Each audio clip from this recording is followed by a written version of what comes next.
Hi friends, host Eric here, host Talking with Famous People.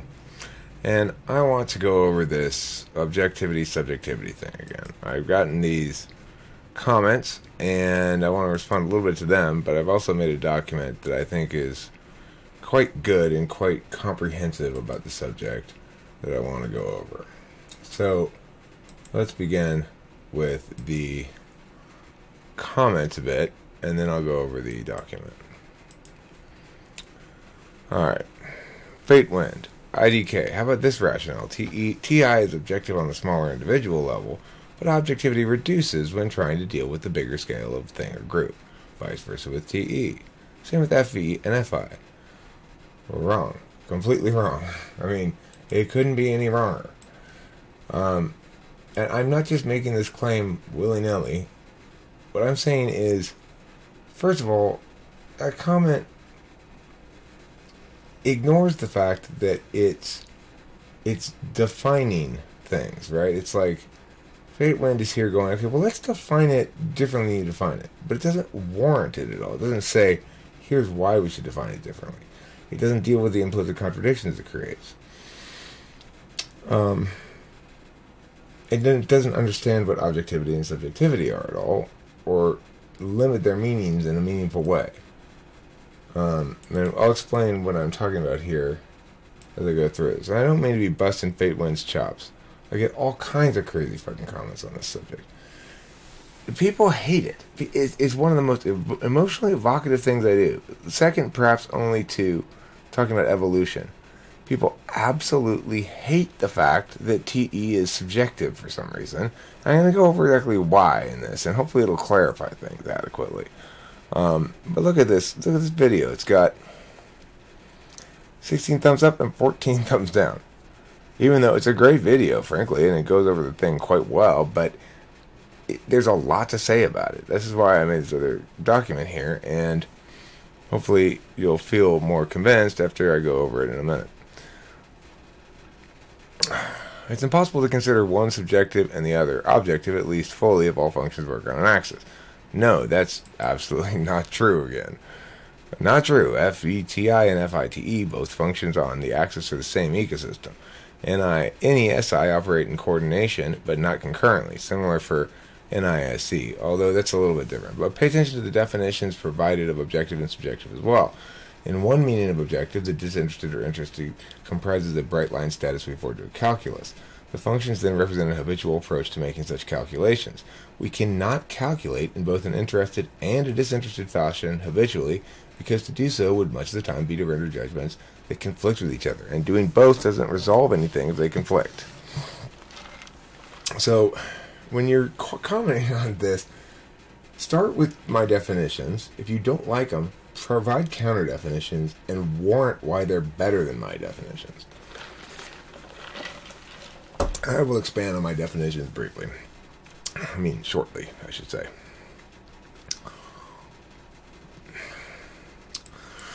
What do you think about this argument that I came up with? Objective, a fact that isn't affected by an individual's feelings, biases, or interpretations. Subjective, a person's perspective or opinion.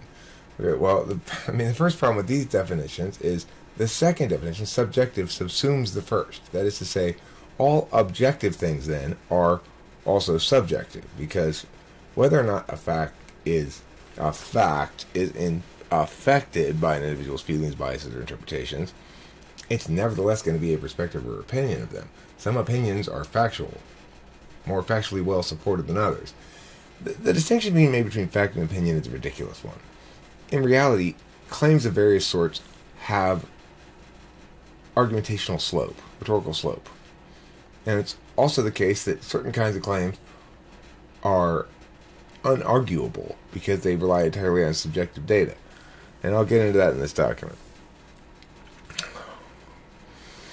Any being representational action is objective because it goes from an essay starting point and then branches off into different possible paths related to that essay point, but that's not why it's objective. It does use this, and it does do this, but that's not why it's objective. And this definition doesn't help us at all. TE being experiential interface is objective because it uses an FI reference to proceed, but it doesn't make any sense. Because again, this definition doesn't make any sense because you're not drawing a distinction, you're making objectivity a subset of subjectivity. So anyway, I'm not going to go over the whole thing, but that doesn't work. Okay, so now this one, the wall is red. Yeah, and that actually is. There's nothing to debate here. It's an objective truth. Okay, well, we're going to go over that here as well. Types of claims and whether or not they're objective, quote unquote, okay? Is that not SE and TE? Well, the process I used as an example in order to arrive to the conclusion, TI and SI? No. I'll explain it in the document. I think sometimes people confuse TE working SI and any SI combos where ideas generated that need to be tested.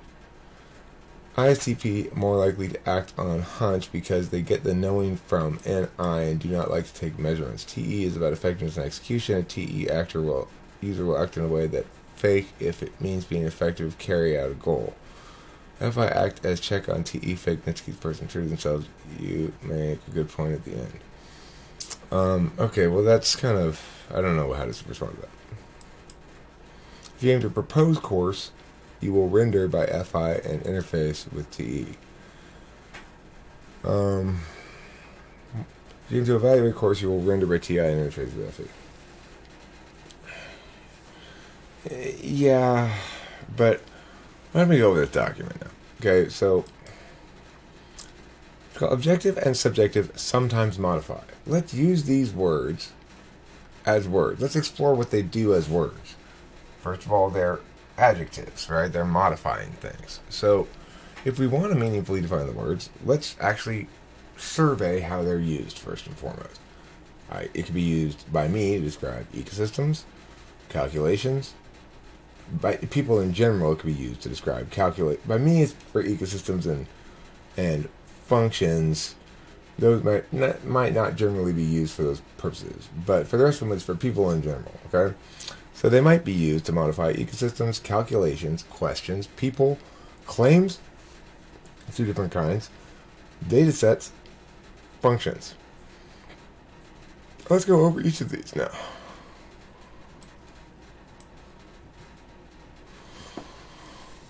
Ecosystems. Objective ecosystem, or when I use the word objective ecosystem, it refers to elements of ontology manifest through representation. One might shorthand it as the map. So we all have ideas of, okay, when I get to the store, I'm going to go over there to the cold cut section on the right hand side and make my way then after that all the way to the left hand side of the produce section and then check out because I'm only getting two things. You got a sort of mental map in your head of the store, where you're going to go, where the things are that you're going to get before you walk into the store. Now that's a representational ecosystem, the one where you keep that map of the store.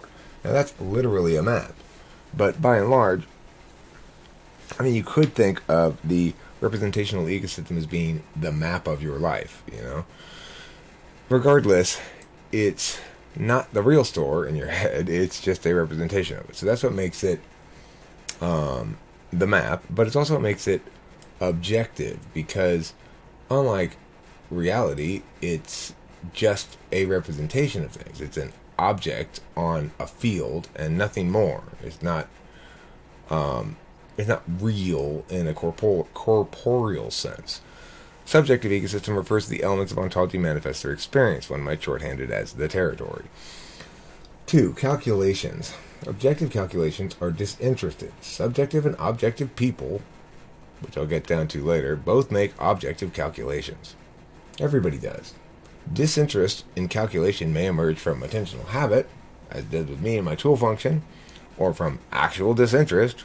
I just don't have any concern about this at all. I don't care either way what happens, so I will use a disinterested calculus because I have no interest in the matter. So it's not really possible for me to use an interested calculus. Or it might come from an earnest effort towards disinterest in the commission of a job. For example, if you periodically get hired as a debate judge, then you'll have to get in the habit of using a disinterested calculus in evaluating the rounds, because people want the rounds judged fairly. You can't judge it on which arguments you like better or which people you like better, but rather who did the better argument in the round. You can learn to have that disinterested calculation, especially if you're trying to do a job like being a debate judge, even if you have FI. So it's important to note that we can definitely refer to calculations as objective or subjective, but that is going to be, but that all people will do both. Okay, so disinterest in calculation may determine, okay, interest in calculation may emerge from attentional habit or actual interest or from a question that inherently precludes objective parsing. For example, do you like strawberries? There is no disinterested calculation of that. It's asking you, what is your interest? Right. We could also use the words objective and subjective to modify the word questions. A question can meaningfully be dubbed objective or subjective. However, to make such an assertion is usually to say that the question can either be answered by way of objective data or that it cannot, and the resolution of the question requires one access subjective data. Less commonly, however, a question may be deemed subjective or objective based on the kind of calculus that most naturally addresses the issue at hand. Note that most questions in life are best answered by an interested calculus, or a subjective calculus. Chocolate or vanilla is a question you'll hear many more times in life than, is this proposed action as measured against a universal normative standard obligatory, permissible, or prohibited? The first question requires you to compare against your interested calculus. What do I want? If it hopes to get the right answer. What do I want, chocolate or vanilla? I think I want vanilla. Oh, I wish I hadn't gotten chocolate. I really didn't want chocolate. I forgot. I just had it, and I don't really like chocolate very much or something. Then you're failing to use an interested calculus very well. It's a subjective question. The second question requires a disinterested calculus. What is the most defensible argumentationally if it hopes to get the right answer? It is thus an objective calculus. Question.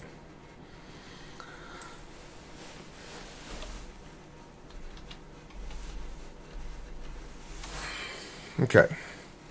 Next, people are also sometimes called objective or subjective.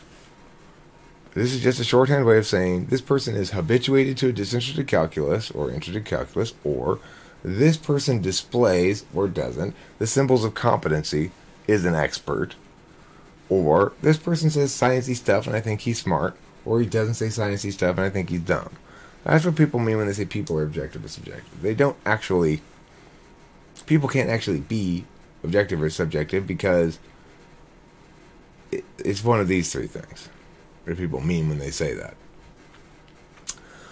Now let's go on to this claims and conclusions thing. So we can see how this seeps into this stuff here with this comment.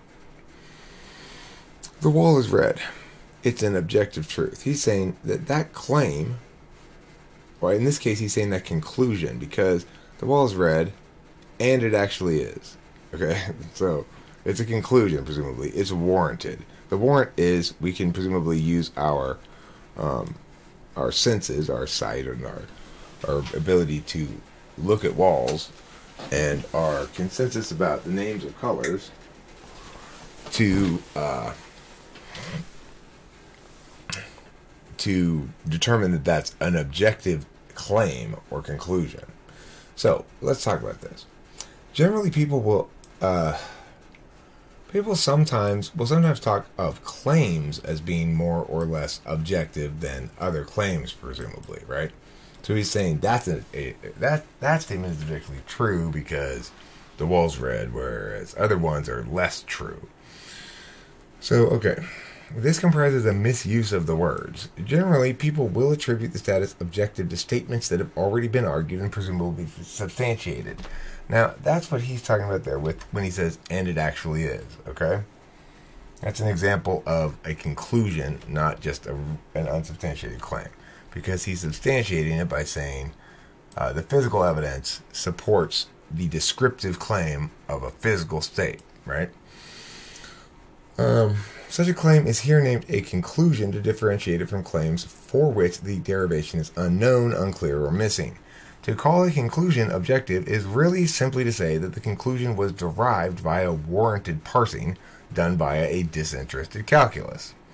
When you say it actually is, that means a disinterested calculus has been applied here and measured this against some external reference point, like color swatch from Home Depot. And yes, it's red. You didn't ask Bob who really, really, really wants his position that it's dark pink to be right, you brought in a disinterested judge to evaluate the question. So to say that, and it actually is, and I'm supposed to take that at face value as the reader, means that a disinterested calculus has established that the universal truth about the color of the wall is that it's red, which really just means that most people will call it red. Okay? Most people wouldn't call it dark pink or light magenta or something else. They just call it red.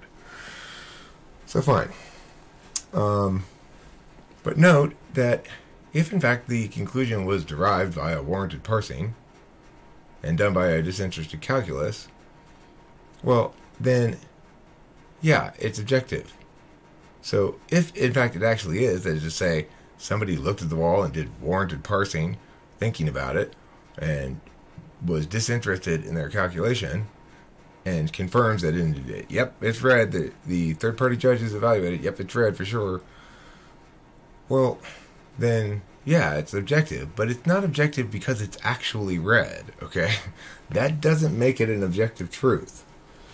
What makes it objective is the manner in which the redness was established. In other words, it's got a very steep rhetorical slope to argue against its redness because the claim of it being red is consistent with sensory data or objective data that's referenceable by all parties equally and independently.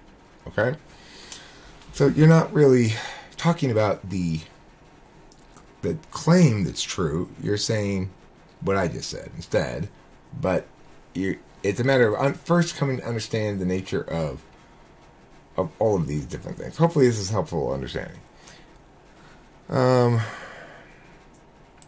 Is that not SE and TE? No, I mean, first of all, you're failing to distinguish between the fact that there is no actual wall and it's not actually red. These are just words that you're putting here to make a point. In other words, you're doing relative absolutism. You're saying, let's establish, for the sake of argument, that there's a wall, and let's establish that third parties doing a disinterested calculus have determined that the wall is red. And then let's say that somebody makes a claim, the wall is red. There's nothing to debate here. Well, no, that's not necessarily true. I mean, presumably it's a steep rhetorical slope to win the debate, and presumably there's no reason to have the debate. But remember, there's not really a wall and it's not actually red either, because this is all a metaphysical exercise, not an actual exchange of information. If we were actually exchanging information, I wonder why one of us would be saying the wall is red. Am I unable to see it? Are you talking to a blind person? Then it would make sense. In which case, but it wouldn't matter, right? Because the blind person wouldn't be able to know anything of a different thing, regardless of whether he knew it as named red or blue, you know, because he can't see it either way. Sure, why not? So, it's important when we do thought experiments to remember that for the purpose of the thought experiment, we're removing the agent. So, by removing the agent from a question open for discussion like this, we help to make the discussion more objective in general. But that doesn't make it more accurate or more correct, okay? And in this instance, it's less correct to think of it like that because it's not consistent with reality. What I described a second ago is consistent with reality. Okay,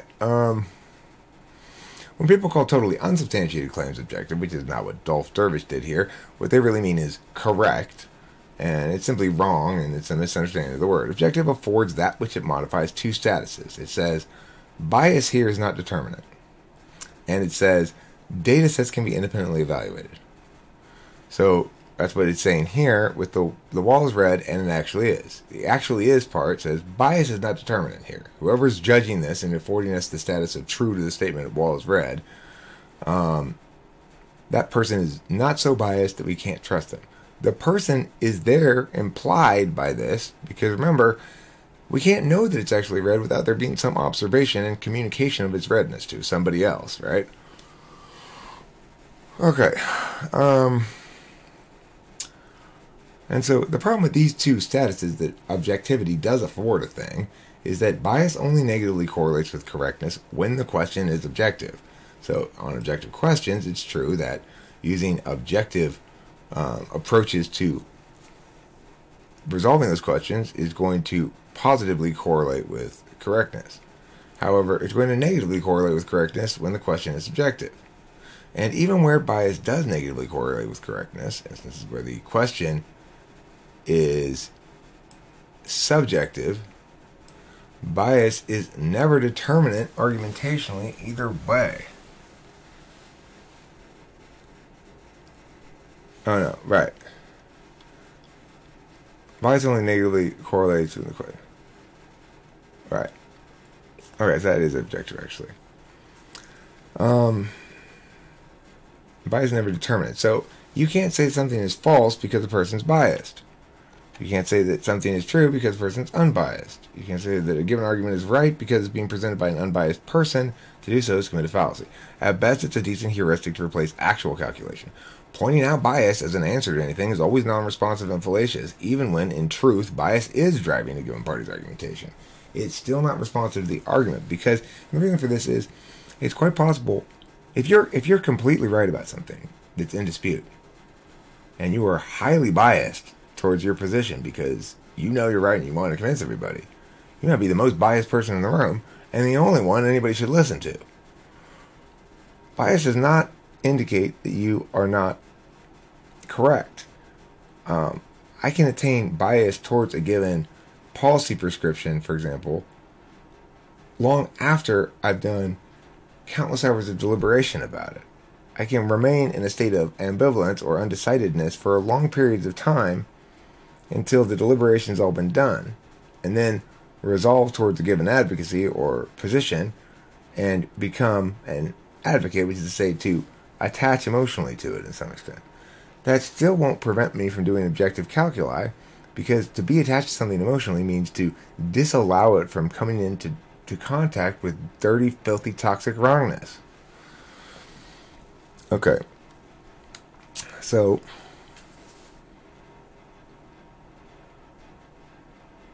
this is so because the question of bias is itself a subjective question. How biased am I? That is a question you cannot know the answer to, because you'd have to access my motivations, my internal motivations. And you'd have to be able to tell by feeling it yourself just how attached I really am and how much that attachment is interfering with my calculation process. You can't know that. It's a subjective data set. So the question of bias is a subjective question. That's why it's never determinate argumentationally. Okay? It makes sense to talk about whether a statement in question was derived objectively. However, this is not the same as saying the statement itself is objective. Statements aren't objective or subjective and can't possibly be. One might argue that all statements are objective, for example, if you wanted to try to counter what I'm saying, in the sense that all language is constrained on one side by validity, that is, say, grammar, and on the other side by definition, which is sort of an inclusion, exclusion, relative absolutism thing. But here's the problem with that argument. Definitions aren't attributes of words. Definition is instead the engine of representation, not an aspect of it. And words relate set inclusion and exclusion relative to other symbols afforded set memberships and constrained as explained above. So, in other words, you can't have objective statements because words don't have definitions. They are expressions of definition, and that's why you can't have statements that are objective, or claims that are objective, or conclusions that are objective. You can only have questions that are objective. You can have functions that are objective. You can have calculations that are objective, ecosystems that are objective, data sets that are objective, but you cannot have claims, conclusions, or statements that are objective. It doesn't mean anything because you're not defining an objective in a meaningful way. If you try to define it to make it such, it becomes circular, like Dolph, whatever his name was, thing is. Dolph Dervish's thing. this is circular. The wall is red. And it actually is, right? Well, so you're saying there's nothing to debate here. Well, it's just saying, it's just tautology. You go, well, there's nothing to, here's the claim. The claim is not subject to any debate. So, there's no debate here. Well, okay, but you're not saying anything. So, anyway.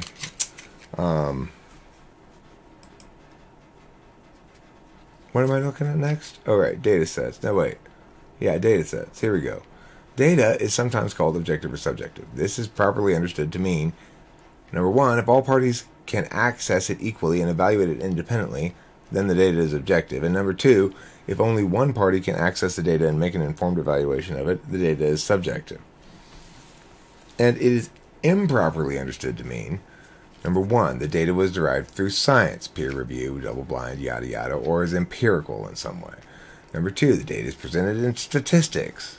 Or number three, the data is factual in nature or substance. Data doesn't get that attribute. Remember, fact is a meaningless distinction, or it's one very far end of a spectrum of rhetorical slope. There's no such thing as a clear, bright line between fact and opinion, and in fact, facts are subsets of opinion. When we fixate on facts independent validity of any sort of argumentational event, we misunderstand the nature of facts. We could define a fact best as statements that withstand scrutiny as observations. To make a claim that's an observation is to say, I'm making a claim that I don't think I should have to support. Such as, you and I are both we're both on Earth right now. I shouldn't have to provide evidence to support that. If you're not going to agree with that, then you're not trying to do any argumentational work with me. You're just being, what's that word? What is that word? You're just being in the way, but you're just being inhibitory, like preventing me from getting shit done. You're just being, I don't know, I can't think of the word I'm looking for. Here we go. Next part. Functions. I sometimes refer to the four functions native to the representational ecosystem, namely NE, NI, TI, FE, as objective functions. This is fairly sloppy of me.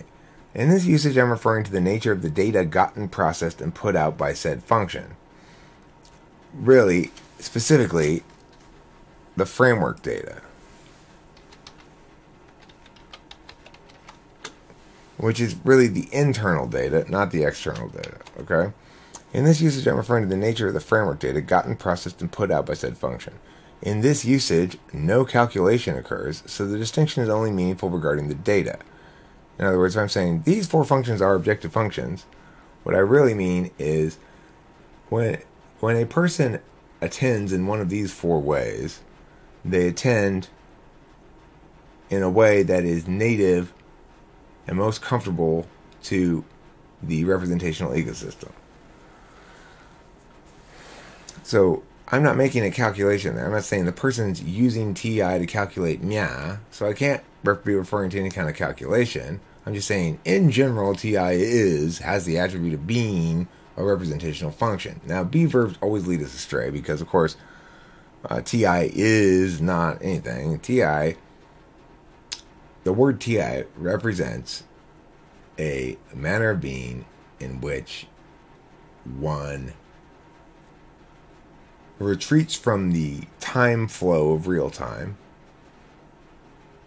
carrying with one or atop the back of a presumption that things won't change while one takes a time out, deliberates, and validates against the universal criteria of validity and relative absolutism. So, If I wanted to be really precise in my language, I'd say something like that. Even that probably isn't precise enough. I sometimes refer to TI parsing as exemplifying the objectivity of TI. In this usage, I'm referring to the interest-disinterest of the calculation. TI and FI are the only two true judging functions, so calculation interest is mostly a distinction to be drawn between those two functions. If you're talking about objectivity and subjectivity as an interested-disinterested calculus, really, you're only meaningfully talking about it in that sense if you're talking about TI or FI. In every other usage of the word, you're not talking about a judging function, so it's not appropriate to use it to talk about it in terms of a calculation. That's what judging is, making a calculation on things, deriving or reaching a conclusion by a deliberation, whether it's with your feelings or your thoughts. TE and FE, locus of pushback. This is where I get the pushback, is on this TE-FE thing. People cannot stand the fact that TE is subjective and FE is objective. But as you can see here, that's because people assume that objective means something that it doesn't, and that subjective means something that it doesn't. People think objective means smart and good and right and correct, and subjective means dumb and feely. It's not how it works. So, okay. Remember, TE and FE don't judge, they interface. Interface functions still evaluate, thumbs up, thumbs down, but they do it by knowing, not by deliberating. What do I mean by this? When I say TE is subjective, then, what I mean is that the attainment of successful completion via that attentional manner is particularist. TE operates under the frame of a success criterion, of course. Every function has some sort of implicit teleology to it. Attention supervenes upon tethering to some implicit teleology. Reflexively or willfully sustaining attention requires that a value matrix of some sort be expressed, either as a subconscious value, which is to say you're attending reflexively via that means, or habitually, or via a conscious value matrix, such as noting that you don't like the way this turned out because it's contrary to the way you envisioned it turning out. That would be failure under a TE success criterion. It's irrelevant whether the matrix is creational of the values or expressive of them. So in other words, you might say that the function order creates the value matrix. Or you might say the value matrix creates the function order. It doesn't matter. But regardless, we can't understand any function except as an expression of some sort of teleology, that is to say, purpose-driven thing. It's why we always talk about functions by saying things like TE wants and NI seeks. Of course, TE and NI aren't people that can want and seek things at all. They're aspects of being. But we can't even begin to understand hardly anything in the world without, we can't understand anything in the world without some link to purpose. And most things in the world we're going to frame through purpose. But the TE criterion always functions as subjective framework data. Okay, so while the external data upon which TE works comprises objective data, it's not possible to glean meaning from the data without relating back to a goal that's subjective. What do I mean? A goal that's subjective data. It can only be accessed by one person and not by everybody. Remember, TE and FE don't themselves comprise data. Okay? Part of what makes an interface function an interface function is that it only need introvert one's attention to know. Deliberation is contraindicated when an event is optimized for interface. To the extent that an event requires calculation, it's not optimally shaped for an interface or knowing modality, but rather indicates action, deliberation modality proportional to the requirement. What that means is, if I'm being asked to do a series of conditional logic problems, each one unlocks a door, then I'm going to have to pause and deliberate at each door. If I'm being asked to turn one of these arrows so that it's equal to the majority of the other arrows. And then you see 3 vertical, 2 horizontal. How do I turn this one? Currently it's vertical. I need to turn it horizontal to make it equal, let's say. That's your job. Okay, you're supposed to make an equal number of horizontal and verticals. Oh, now this one, there's 4 horizontals but only 3 verticals. So I need to turn this one vertical so it makes it even. Simple task, right? In that instance, you're interfacing because you're waiting for the update from the other side. Okay? In the first instance, you're deliberating because you have all the information you need to begin deliberation. You don't need an update partway through deliberation. In fact, if you do need an update, then you're not quite ready to deliberate yet. You want all the information so you can do the deliberation. This is why interface functions just go from no to either acting by getting information or putting information. So, I mean, it's like they bypass the deliberation, basically. They get information, but it just goes straight to no. Because they're checking in so frequently for every single update that they don't need to know on a large frame. They just need to know in a short instance, and then they can link it back to the larger frame. Okay, deliberation is contradictory, right? So to the extent that an event requires calculation, it's not optimally shaped for an interface knowing modality, but rather indicates action deliberation modality proportional to the requirement. The degree to which the event requires calculation, proportional to the extent to which the event requires calculation. Degree to which the event requires calculations.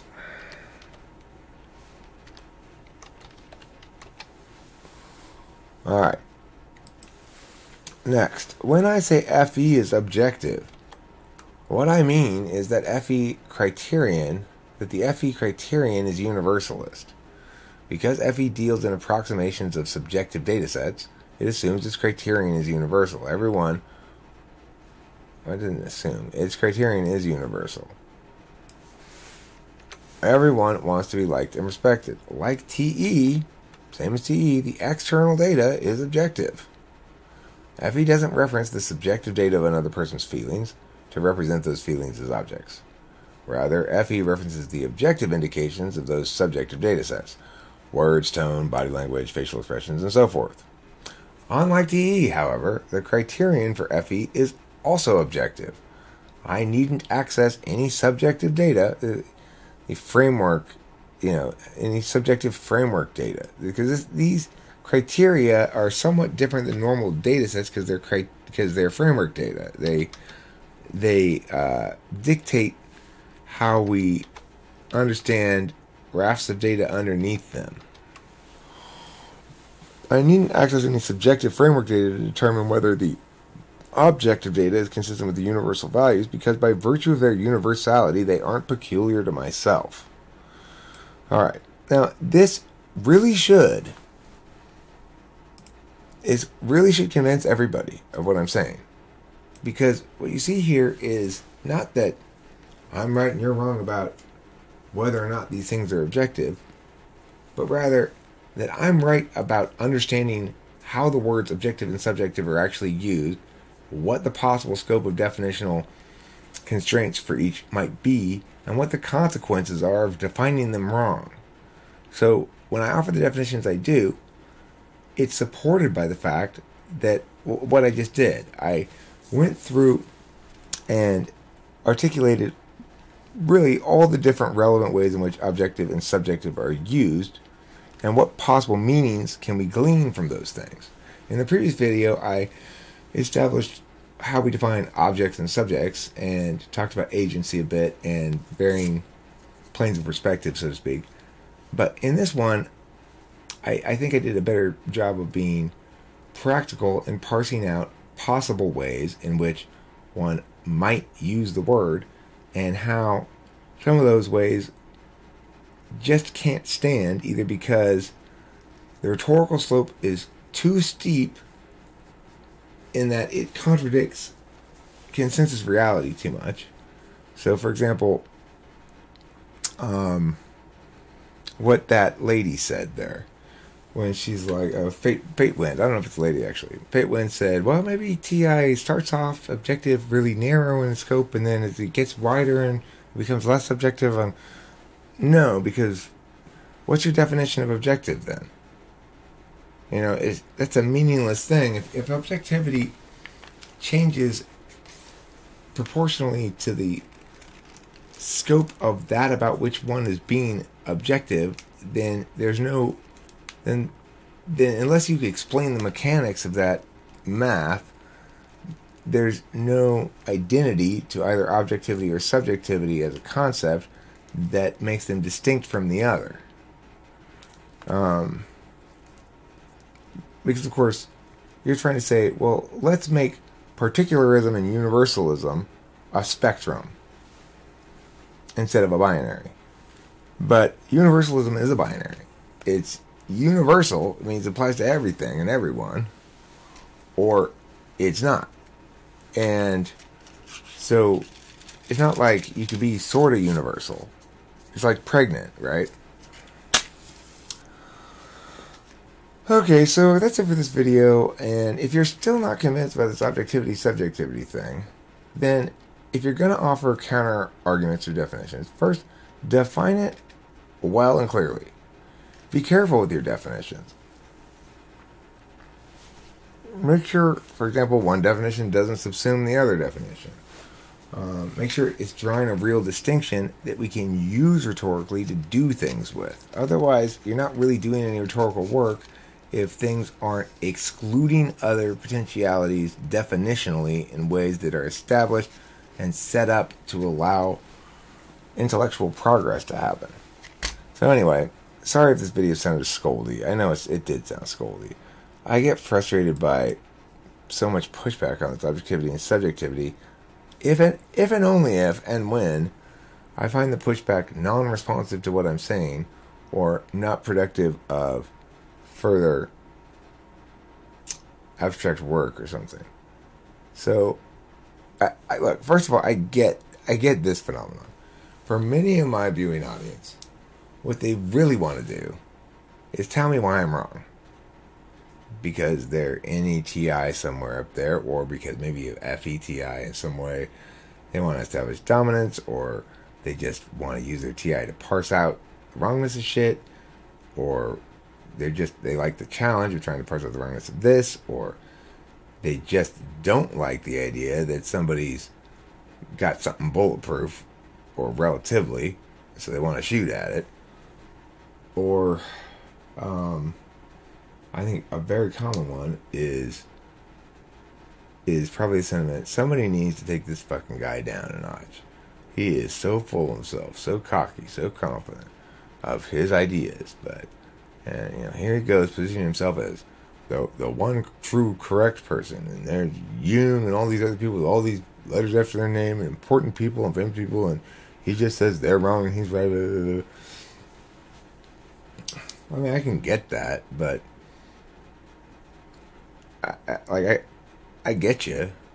There are people I feel like that about for sure. Where I go like, I want to fucking take that fucker down a notch. He is too big for his britches, But in this instance, I don't feel like it's born of arrogance. I feel like it's born of experience with the material, basically.